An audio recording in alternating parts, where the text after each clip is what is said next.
¿Cómo están, amigos de Clever Girl? Este es un nuevo video en nuestro canal, esta vez estoy sola, como pueden ver. Les quiero agradecer por haber entrado, haber visto nuestra charla debate de la semana pasada con Santi Balestra, que estuvo muy jugosa. La verdad que me escribieron algunos, me escribieron varios, en realidad conocidos, como agradeciendo también este análisis y la visión de Santi, que la verdad que fue muy interesante para una película tan compleja, de las cuales no vamos a ahondar porque la verdad es que, bueno, ya está todo un poco dicho. Espero que lo hayan disfrutado, lo hayan podido ver. Y en este caso, bueno, hago un video así medio corriendo porque tengo los tiempos muy acotados. Fue una semana de locos, sigue siendo una semana de locos. Estamos a viernes y espero que este video salga hoy mismo en el canal, sobre todo porque pude ver una de las tantas películas que quería ver hace rato, que todavía sigue en cines, no sé por cuánto tiempo, quizás es una última semana, pero bueno, sigue en cines. Y antes de que salga de cartel, yo quería comentar mi parecer, qué me había pasado con la película, como siempre digo, y también había mucha gente hablando sobre esta película y tenía las características de las últimas películas que estuvimos analizando, por ejemplo Obsession, encuentran el video también en el canal. Estoy hablando de Backrooms, de Kane Parsons, que casualmente tiene varias similitudes con Obsession y viene a entrar en esta tendencia de los directores noveles muy jóvenes que crean contenido para redes sociales y que se vuelcan a hacer largometrajes porque tienen muy buenas historias. Así que bueno, algunos tuvieron la suerte, son unos iluminados y tuvieron la suerte de ser vistos por productoras o grandes nombres que obviamente pusieron su colaboración para poder producir estos largometrajes. Pero bueno, les aclaro que es una película totalmente climática, totalmente de cocción lenta y sumamente metafórica. No hay jumpscares, si van para ese lado o pensando que van a ver algo así, no los tiene. Hay que darle tiempo y es una película totalmente inmersiva. Si obviamente entras en la onda, si no, bueno, puede resultarte un poco aburrida. Si no es el terror clásico, es una película totalmente climática. Backrooms es una película de la cual están hablando también por foros, por redes sociales y demás. Y antes de adentrarnos en todas las cuestiones a destacar, que me las anoté como siempre, quiero adentrarme en la sinopsis, ¿sí? De modo general les cuento que está protagonizada o coprotagonizada en realidad por, voy a decir el nombre, lo tengo anotado porque no lo puedo decir así de corrido porque es bastante complicado. Chiwetel Ejiofor, que fue nominado al Oscar y que seguramente lo recuerden en una de sus grandes películas que fue 12 años de esclavitud, interpreta a Clark, que es en realidad un arquitecto frustrado que trabaja en una casa de muebles, que siempre está vacía, casualmente. No vemos clientes, solo vemos algunos compañeros de trabajo, no vemos clientes, lo sostiene solamente él en la casa de muebles, ¿sí? Imagínense, vuelvo a decir, arquitecto frustrado en una casa que trabaja en una casa de muebles de bajo costo, en promoción, por decirlo de alguna manera. Si me trabo, cometo me tildo, cometo algún furcio, perdónenme, pero estoy terriblemente cansada. Voy a hacer lo mejor que pueda en el video. Como les decía, Clark trabaja en esta casa de muebles de bajo costo y también arrastra una especie de hecho traumático que es haberse separado la mujer en situación un poco violenta, ¿sí? Que no le especifican, pero que él da a entender cuando va a terapia, que es una situación que a él lo dejó totalmente marcado. Casualmente, las sesiones de terapia, la terapeuta es Mary, que es Renate Reinsve, también tuve que leer el nombre porque no la conocía, pero la pueden ver en la película Valor Sentimental, que fue estrenada hace poco también, y que es del 2025. Su terapeuta es ella, y ella va entrando a medida que la película va mostrando las sesiones con él, vamos entrando en su historia, pero a la vez ella quiere ir entrando cada vez más en lo que le pasa a él.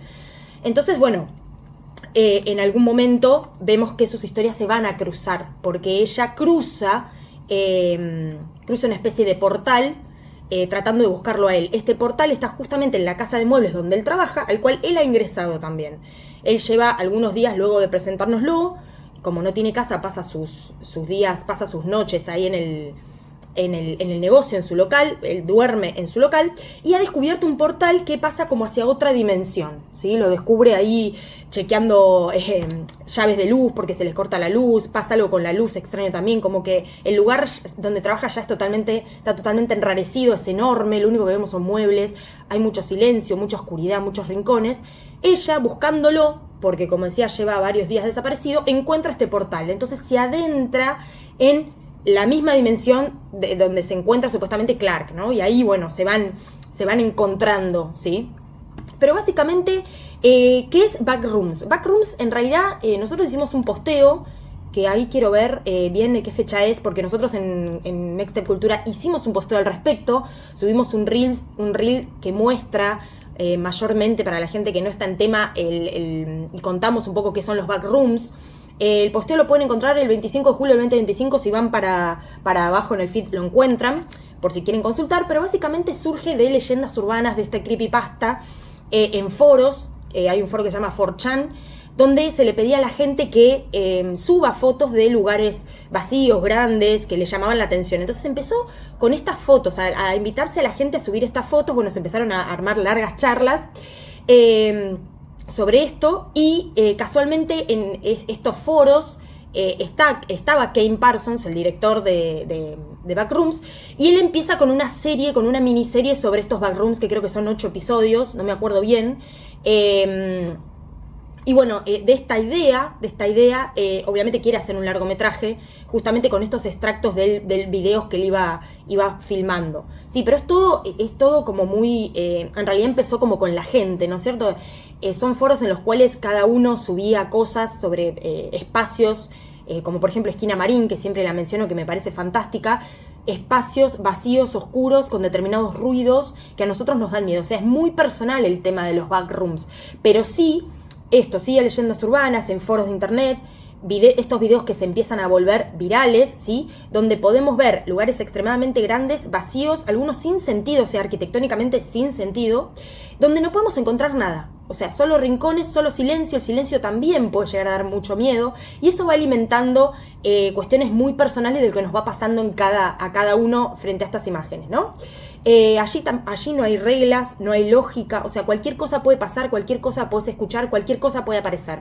Sí, hay una leyenda de que también aparecen ciertos ruidos o criaturas relacionadas a estos lugares, ¿no? Pero bueno, eso también depende de quién lo interprete y de cómo lo represente.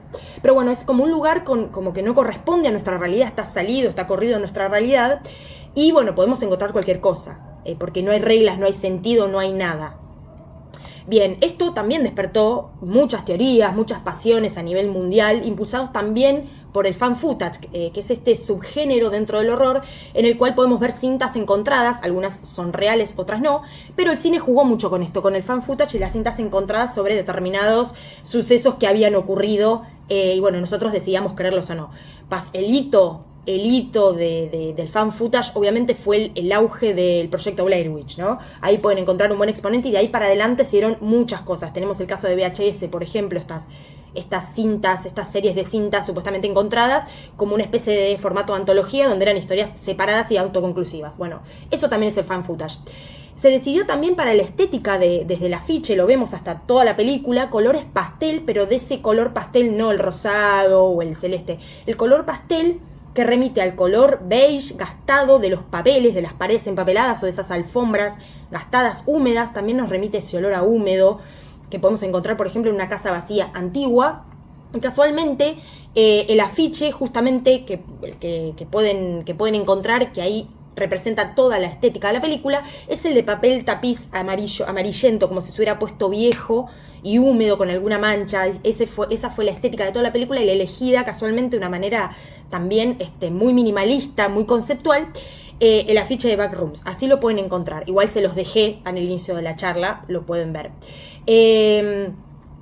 La imagen original, entonces, de los Backrooms, como les decía, fue subida a este chat de 4chan allá por 2019. Y en realidad sí correspondía la unión con esta película, la relación con esta película es que se corresponde a una tienda de muebles de Wisconsin en Estados Unidos. O sea, el director toma esto para llevarlo a su cinta, ¿no? A su largometraje. Es un concepto en realidad que también terminó convirtiéndose y terminó agarrándolo Kane Parsons para hacer su miniserie en YouTube, que seguramente es accesible a todos. Él solamente tenía 16 años cuando empezó con esta idea de querer hacer una película, o bueno, de querer hacer en realidad una serie sobre los Backrooms. Pero bueno, estamos hablando aquí nuevamente, por eso digo que tiene muchas similitudes con Obsession. Nuevamente una película de presupuesto bajo, en realidad un poco más cara que Obsession, porque tiene actores de renombre, o no son ultra mega estrellas, pero son actores que ya vimos en otras producciones. Tiene un presupuesto un poco más caro, y también no es tan cara para Hollywood, pero también sorprendió a nivel taquilla, tuvo una taquilla elevada. Creo que se estrenó hace más de un mes y sigue en cartel en las cadenas de cine, ni siquiera en cines chicos, sigue en cartel en las cadenas de cine.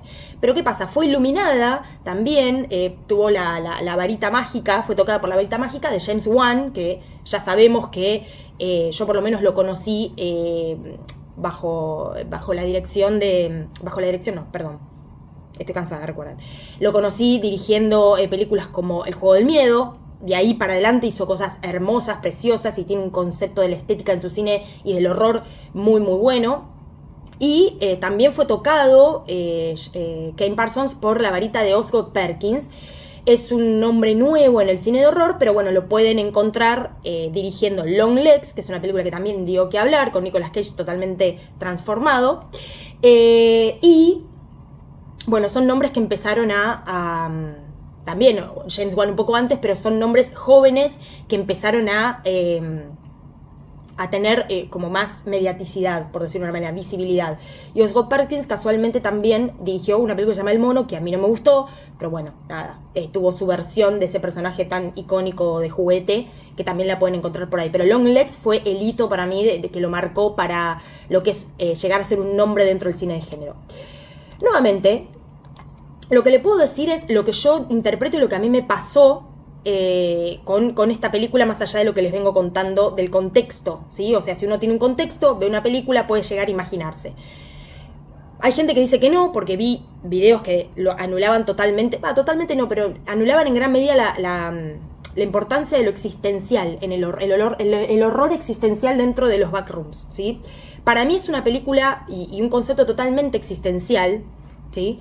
Y que para mí cuando lo veía pensaba que no se puede negar que explora temas de salud mental, ¿sí? Porque lo vemos en el personaje de Clark, lo vemos en el personaje de Mary. Ambos tienen cosas sin resolver. Ella, por más que sea psiquiatra, tiene cosas sin resolver, y él obviamente arrastra un trauma. Entonces, claramente es una película sobre asuntos sin resolver en nuestra cabeza, ¿sí? Para mí habla sobre eso, más obviamente, o primero introduciéndonos en la cabeza de Clark, y luego cuando Mary encuentra este portal, podemos también hablar de que hay elementos que va encontrando Mary propios, ¿sí? O sea, los backrooms, podemos decir que una vez que uno se adentra en los backrooms se amoldan a nuestros recuerdos, a nuestras vivencias, a nuestros traumas. Por eso cuando Clark entra, no es la misma visión que tiene que cuando Mary entra. Es totalmente subjetivo, por eso habla de algo muy existencial, algo muy emocional, que nos pasa a cada uno de nosotros. Por eso es un concepto obviamente universal, pero que a todos nos toca de determinada manera. Más allá entonces de la sinopsis, yo lo que pude ver del film, lo que se me desprendió después de verlo, es que muestra las dimensiones de la mente humana, ¿sí? Las diferentes dimensiones en algún punto del inconsciente, ¿sí? Cuanto más vamos entrando, ella incluso como psiquiatra, cuanto más va entrando en la mente de Clark en tratar de entenderlo en su realidad, más se pierde ella misma, ¿sí? Y más va viendo las cosas ocultas que Clark no le cuenta, porque Clark no le puede contar todo porque hay cosas que pertenecen a la capa del inconsciente, ¿sí? Entonces, es una película que no es compleja, pero quizás no es para todo el mundo en este sentido de que hay que entrar bien en qué nos quiere decir, y en que cada pasadizo y que cada figura que vemos, hay también monstruos, a qué corresponden, ¿no? Y qué nos quieren contar respecto a lo que estamos viendo. Con esto le digo, está muy conectada con la visión del personaje principal, y que no es la misma visión que tenemos cuando Mary entra. Por ejemplo, lo primero que Clark ve cuando entra a los backrooms, al backroom, son muebles apilados y desordenados que no tienen ningún tipo de sentido. No es que estamos viendo una habitación totalmente decorada, totalmente a tono. Estamos viendo muebles, una montaña de muebles arrumbados, totalmente desordenados, patas para arriba. Esa es la cabeza de Clark. ¿Por qué decís, por qué digo, por qué pensaste que es la cabeza de Clark? Me van a decir. Y bueno, porque justamente él trabaja en una casa de muebles, es un arquitecto frustrado, nunca pudo diseñar muebles, nunca pudo concretar su profesión. Eso es lo que Clark tiene en la cabeza, muebles totalmente desordenados, como su vida, básicamente. Entonces, escuché a un sabio que un día se sentó y me dijo una persona que vivió muchas cosas en su vida y que gracias a la terapia descubre esto que les voy a decir. Esto que les voy a decir es que nuestra cabeza es como una biblioteca, más o menos una backrooms, si se quiere, vacía, pero en la que podemos encontrar un montón de cosas desordenadas, o sea, un montón de obras y libros desordenados. Y nosotros somos los responsables de ordenarlos en la estantería, de manera tal que queden catalogados por temática, por decirlo. A ver, mamá, papá, hermanos, o familia en realidad, pareja, los tenemos que ir acomodando. Esto es lo que ve Clark. El total desorden de su cabeza, de su inconsciente, es lo que ve Clark cuando apenas entra. Dicho esto, esa es la referencia que yo encontré en base a lo que vive su personaje. Y hay una escena muy interesante que me interesa destacar, que es cuando sí nos hace ver que efectivamente habla de las capas del inconsciente. Esto quiere decir que es como en un ascensor, la cámara va bajando de niveles. Una imagen de una habitación, que en este caso es la habitación de Mary, ahí entramos en el inconsciente de ella. Cada vez que va bajando de niveles, la habitación se va deformando cada vez más. Es decir, que los recuerdos, también las vivencias, se van deformando en nuestra cabeza a medida que pasa el tiempo, no son siempre las mismas. Lo que vivimos e interpretamos no siempre va a ser de la misma forma. A medida que pasa el tiempo, los vamos distorsionando. Por eso, estas claves son claves, básicamente, a la hora de verla, porque ahí vamos a entender un montón de cosas que empiezan a ver ellos dos, si no es como una película totalmente descolocada que no tiene sentido. No, la película tiene mucho sentido. Por eso digo, es quizás una película que no es para todos, pero que es muy interesante si vos empezás a entrar en estas claves o empezás a ver videos como este, que te dicen que realmente lo que podemos encontrar y por qué está tan relacionado con los personajes. En fin, esto es lo que yo puedo llegar a decirles en base a esta película, que seguramente me estoy perdiendo aspectos, pero me pareció sumamente interesante y me parece que es una película que tendría que experimentar todo el mundo. Dije que no era para todo el mundo, pero tendría que ver todo el mundo y ver qué les pasa respecto a esto. Totalmente existencial, es una película de horror existencial totalmente. Y que recurre a un concepto que ahí fue atinado, fueron atinados los productores y el director, porque recurre a un concepto totalmente existencial, pero totalmente, no sé si antiguo, pero no es de ahora ese concepto, para crear una nueva película de terror, para contarnos desde su mirada otra cosa, darnos algo que salga de lo clásico, de lo que siempre vemos, lejos de los jumpscares, lejos de los sustos rápidos, lejos de la sangre. Hay un poquito de todo, pero hay que adentrarse en esta dimensión de Clark, porque la verdad que es muy interesante. Incluso los psicólogos, psiquiatras, estaría buenísimo que la vean.